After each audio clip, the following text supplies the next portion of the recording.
What is it that makes a character so iconic? Is it the design, the moveset, the lore? Some characters are iconic because they're simple. You understand them from the moment you see them, whether it's a gruff brawler, a leading lady, or a giant bear in a suit. And then, there's this guy. He's a cyborg ninja swordsman who leads a clan of Robin Hood thieves. He fights back with a blade that might literally be cursed. Has a mechanical arm, spins on the tip of his sword to restore his own health, and looks completely different in every single game he's in.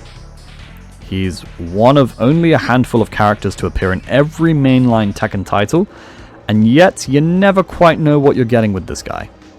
New game, new Yoshi. Same chaos, same soul. This is my own story with that character. From first point of contact in Tekken 5, to making him my own in Tekken 8, and this is every version of Yoshimitsu in one timeline. For this, we must go back to the beginning.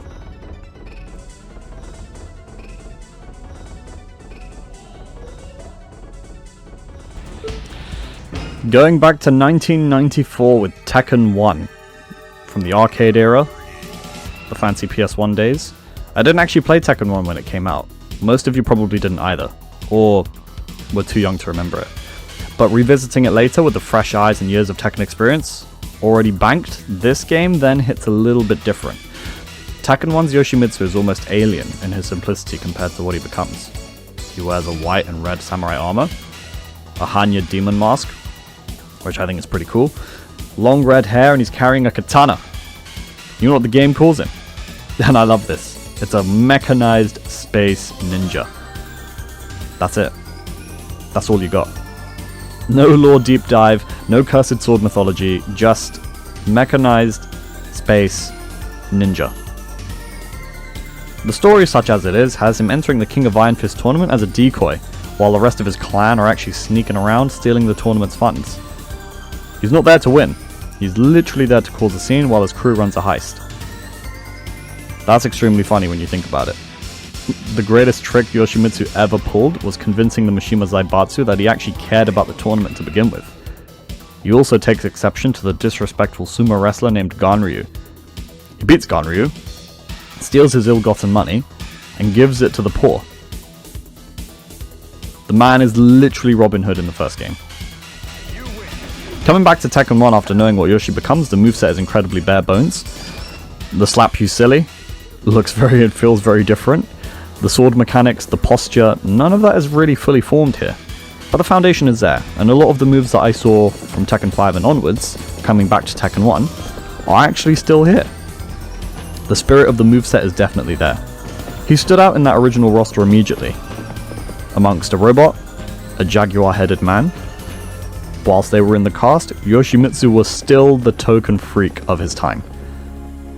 Tekken 2 is where the mythology starts, and this is where Yoshimitsu starts becoming not just a cool design, but a character. The story goes as follows. He once led a raid on the lab of scientists, one named as Dr. Boskonovich. During the operation, he lost his arm. The doctor, rather than letting him die, helped him escape and fitted him with a mechanical prosthetic. In return, Yoshimitsu told the doctor he could call him in any time he needed help. That debt gets called fast, because in Tekken 2, the doctor's been kidnapped by Kazuya Mishima. Devil. Imagine. So Yoshi enters the tournament not for power, not for glory, but to rescue his friend. And that's the whole motivation. Again, that's literally it. That sense of loyalty and honor, of being genuinely good in a universe full of people who are not, is what separated Yoshi from most of the roster. Design-wise, not a huge leap from Tekken 1, but still recognizably the same suit of armor. What you're starting to feel here is the shape of who the character is. There's also a subplot involving Kunimitsu, his former second-in-command, who was expelled from the Manji clan for trying to steal the sword. She's back and causing chaos. He deals with her, then drops out of the tournament entirely to go and save the doctor. He drops out of the tournament to go and save his friend. In a game where everyone else is trying to see his ultimate power, he just walks away from it when there's someone who he needs to help more. That detail tells you everything you need to know about the character at this point. What a dude. Tekken 3, the one most people grew up with in the late 90s, remember this one. And with good reason. It's still arguably one of the greatest fighting games ever made. But here is what it also did. It provided one of Yoshimitsu's best designs. The Tekken 3 Yoshi is the one green-purple bodysuit with that circular saucer-style helmet, glowing energy sword, basically looking like someone took Samurai, a Power Rangers villain, and a deep-sea creature and chucked them all into a blender, and you get something genuinely iconic out the other side. This design was so beloved that the de facto Yoshimitsu was this. It was used in Tag Tournament, Tekken Advance, Street Fighter X Tekken, and even in the 2010 live-action movie. It's the face that launched 1,000 fan arguments about which era of Yoshi was the best. Story-wise, Tekken 3 is where Brian Fury enters the picture. Brian is also a cyborg. He was resurrected and turned into a weapon by Dr. Abel, Bosconovich's rival at the time. And Brian targets Yoshimitsu specifically, trying to kill him and capture the Doctor. This is the beginning of one of the biggest rivalries in fighting game history. Not a rivalry between equals fighting for glory, but something which has genuine malice on one side and honor on the other. Brian is cruel, sadistic, and unstoppable, and Yoshimitsu just keeps on coming back. Meanwhile, the reason Yoshi enters the tournament is to get Ogre's blood, because the Doctor had fallen ill from a disease contracted by building the cold sleep machine. And the ancient blood is the only cure. Again, he's not here to fight, he's here to save his friend, again. This game is also where the movement starts to get properly weird. The sword mechanic, the self-damaging moves, the spinning, it all begins to bloom here into the chaos that the character becomes. He was already the most bizarre member of the roster, and Tekken 3 leaned into it more. Revisiting this one after coming in through Tekken 5, it was like seeing an old photograph of someone you already know. Familiar, but younger. And cooler as well. Jumping into Tekken Tag Tournament. This is actually non-canonical. It's non-canon.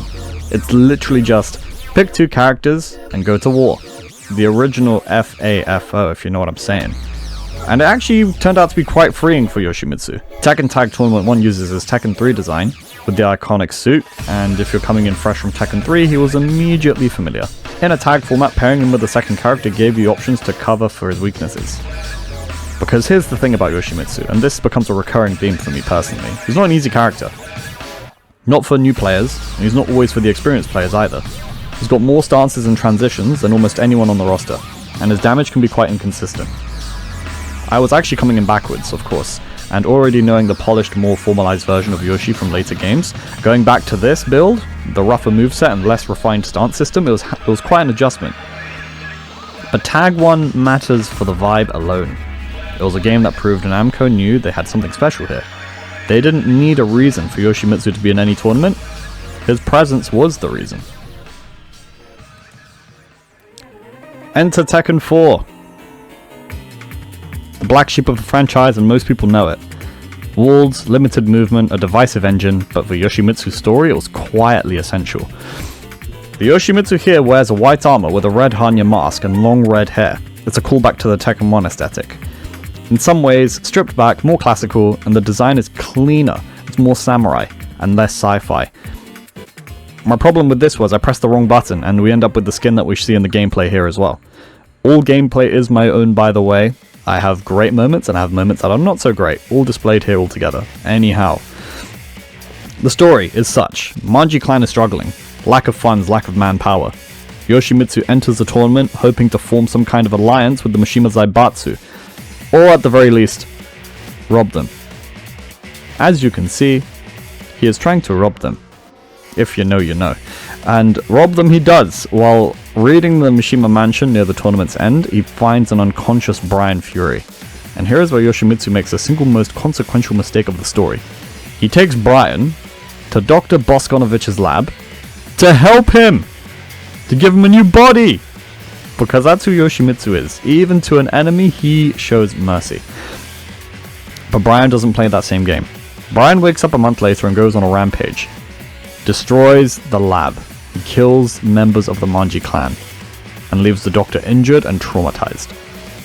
Yoshimitsu quite literally saved the man who had become his greatest enemy, and that irony is never lost on him, nor is it for the rest of the games ahead. It shouldn't be lost on us either. His defining character trait is his compassion, his honor, his refusal to leave someone to die, and it's the direct cause of his greatest grief. Tekken 4 doesn't really get talked much about, but this chapter of Yoshi's story deserves more credit than it gets. Here we are with Tekken 5 and Tekken 5's Dark Resurrection, between the years of 2004 and 2006. This is actually where it started for me. I didn't come to Yoshimitsu through the early games. I didn't grow up with Tekkens 1 to 3, or even Tag 1 or Tekken 4. My main entry point was Tekken 5. When I first saw this character on the roster, I had no context, no history, and no frame of reference. I just saw a design, and I thought, who's that? Who is this space cyber ninja suit dude thing?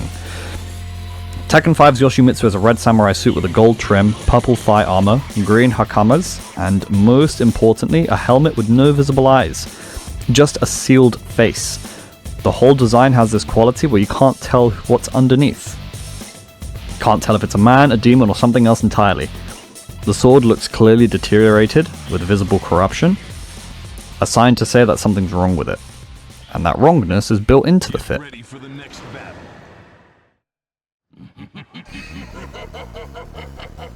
The story tells you exactly why. Brian at this point has destroyed the doctor's lab, killed Yoshi's people, left the doctor barely alive, and Yoshimitsu enters the 5th tournament with one goal: revenge. But there's a second thread here. The sword is weakening. As a cursed blade, it requires bloodshed to maintain its power. Without it, the sword loses its strength and begins to drive the wielder towards madness. Yoshimitsu's own weapon here is a liability, a curse, a ticking time bomb. For a first-time player picking this character, not knowing any of this, none of that really mattered. What mattered was that this character had presence. The original Aura Farmer. Who am I kidding? His moves were unlike anything else on the roster. The sword stance, the self-damaging gambits, the teleports, the Manji Dragonfly, spinning on the tip of his sword in the air. While watching Yoshimitsu felt like watching someone break the rules of the game from the inside, it was great fun. I didn't fully understand how to play him in Tekken 5, but everything was great. The design, the vibe, the chaos.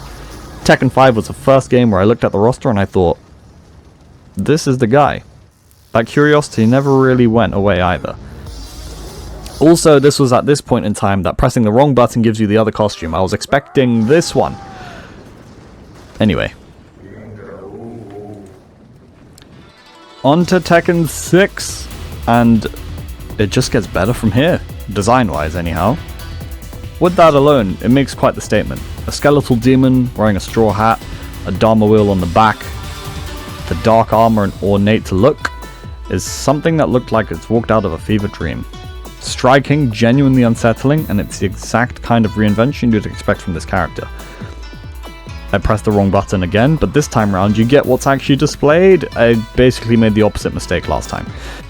Tekken 6 might have been the game that I played the least from everything that came after Tekken 5. But story-wise, pretty good.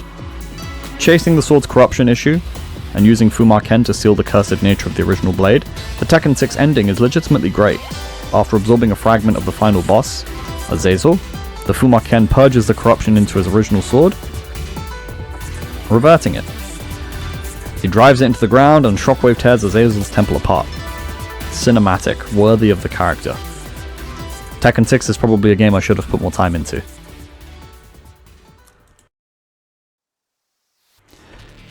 Here we have Tekken Tag Tournament 2. Again, non-canon, just like the original Tag. No story, just vibes, and a great fighting game overall with some new mechanics. Namely the bound, when using tag teams. The design here is interesting. Yoshimitsu loses the skeletal look from Tekken 6 and goes back towards something more traditional, a demonic samurai silhouette. The clearly corrupted sword is still present, and it's a visual step back towards the earlier classical versions of the character, before the increasingly alien designs of the later games. What Tag 2 did give me looking back at it, was respect for the player base, and also the characters. Players who could run Yoshi at high level in that game really used the stances, had great execution with the sword play, managing tag, Oki, and then the recovery timings. These were some things that I wasn't really minding, and I was just playing the game for the sake of playing it. I kept watching, I kept trying other things, without really knowing what I was doing. But then again, a better version of Yoshimitsu was waiting ahead. Also, we have to bear in mind that the fact that this beef with Brian is still ongoing at this point, knowing what I knew at the time and how far back that had dated, I was actually genuinely impressed. This is true booking material at its finest. This is how you write a story. This is how you let something develop, marinate, and just let it run its course. Take notes.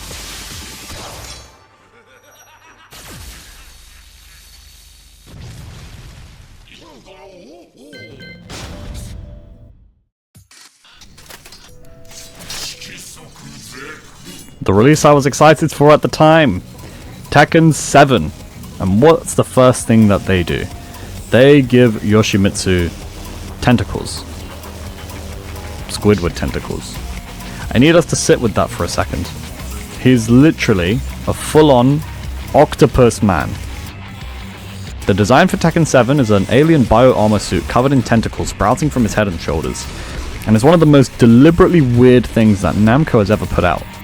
The bar for that is already very high as it is, but somehow, it's actually pretty cool. Leaves a lot of inspiration for other skins that you can actually rework in the customization, namely changing it to pink with the white Hakamas and actually making him look like Majin Buu. Closest thing you'll get to a crossover between Dragon Ball and Tekken. Possibly. Who knows? I could be wrong. But Tekken 7 was the game where Yoshimitsu finally cemented himself. Not because of the design, not because of the story, while the Mishima saga was taking up a lot of the oxygen. It was actually because Tekken 7 refined the language of how Yoshimitsu plays. All that complexity from Tekken 6 and Tag 2 is still there, but the game's overall improvements to the engine, the movement, the wall interactions, the combo routes, it all gave Yoshimitsu a context in which his tools made sense. The sword play had been iterated on enough across multiple games that there was now a logic to it. Not an easy one, but it was a learnable one, with all the tech in between as well. This was the game where I stopped trying to play Yoshimitsu like a normal character. I stopped trying to force him into patterns that worked for other fighters. I let him be weird. I committed to the stances, I learnt the follow-ups, started to feel the risk-reward instead of just reacting to things blindly. And from that, the bad stomach we gotta love some of the bad stomach. The relationship with Brian also goes down another route. However, the pursuit of Leo was an interesting little twist in between. Giving Yoshimitsu a different character chapter was a way to break the ice and help him unwind from the rough rivalries that he's had with Brian constantly renewing. More importantly though, Tekken 7 was the game where I looked at the Yoshimitsu player base and thought to myself, I am one with this character. I was playing Dragunov a lot from Tag 2 onwards. Was my go-to when things mattered, but the foundation was laid and Tekken 7 built the house for the swordsman to take place. Hilfe!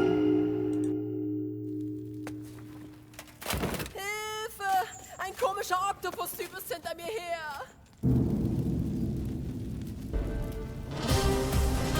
Yoshimitsu, the head of the Manji clan, recently sensed an unknown voice calling out to him for reasons he did not quite understand. The voice grew louder by the day, until he finally realized it to be the voice of his sword, the cursed blade sharing his name. Yoshimitsu came to the conclusion that his blade must be resonating with some sort of sinister power.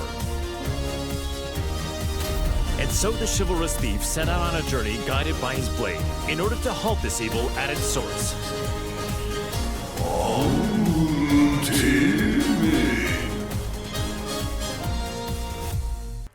Enter Tekken 8. So, the design for Tekken 8's Yoshimitsu, in my opinion, has to be the best he's ever looked. The blue armor, the red accents, the Homage to the Tekken 3 silhouette with the helmet, with everything rougher, more intimidating, and more present. He's even got a red scarf. The pauldrons are massive, the whole look is a fusion of his classic Tekken 3 vibe and look, with the ancestral demon design from Soul Calibur 6 too.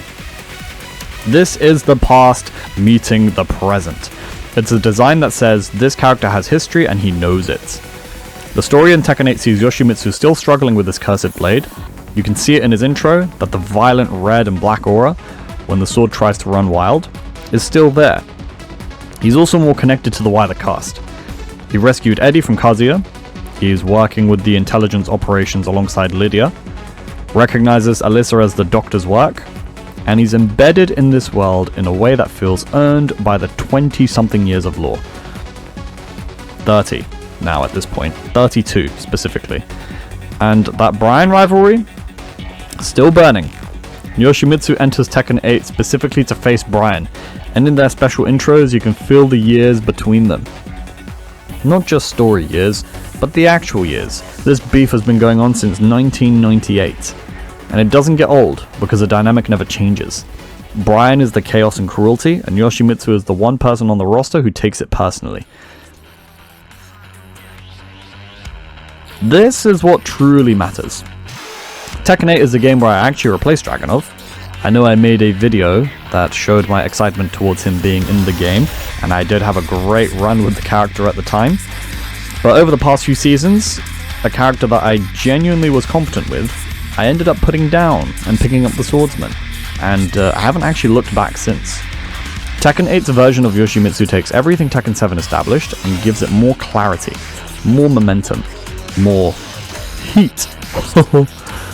The Yoshimitsu blade actually has access to the flash. It's one of the fastest counter moves in the entire game, and it's a great combo extender, giving a genuine answer to stance psychology as well as a little bit of flash and flare to his attacks. The expanded heat system gives him a way to apply pressure that feels satisfying and readable, in a way that his older toolkit sometimes didn't give him. He's still hard, don't let anyone tell you otherwise. 8 stances, enormous learning curve, the constant threat of punishing yourself if you mistime something. That is the case with every other character in general, but the payoff when you're in the flow, when the sword work is clicking and you're reading the opponents from inside a stance, and realizing that they have no answer for it, is incredible. There is no character in Tekken who quite feels like this, not even close. Tekken 8 didn't just give a great Yoshimitsu, it gave us the Yoshimitsu. So, what is it that makes a character iconic? I think the easy answer is consistency. When you know what you're getting, with the same look and the same personality, with the same moves, that's how most characters work. But as we've seen, Yoshimitsu breaks that completely. He changes his appearance every single game, with an alternate costume to boot, doubling down on the changes. The moveset evolves between series. The moveset evolves so dramatically between entries that the Yoshimitsu of Tekken 1 and the Yoshimitsu of Tekken 8 are barely recognizable as the same fighter. His lore gets richer and stranger with every passing year, and yet you always know it's him. Because underneath it all, the design shifts, the stance overhauls, the cursed sword mythology, there's a constant.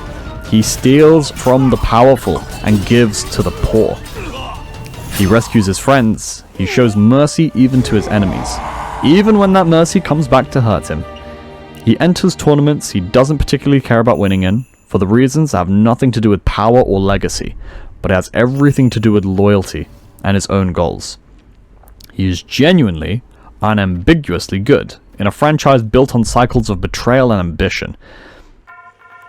That's what I found in Tekken 5, even when I didn't have the words for it at the time, and that's what kept me coming back through every game, through the versions that challenged me, through to the times where I finally made it my own. The swordsman who never stays the same, but somehow is always the same swordsman. If you made it this far, massive thank you. I was thinking of doing a video like this for a while. Drop a comment below if you've got your own Yoshimitsu story, or any other story through the game with your own respective character. I'd be most excited to hear it. And if you've never played him before, you should. good luck with that too.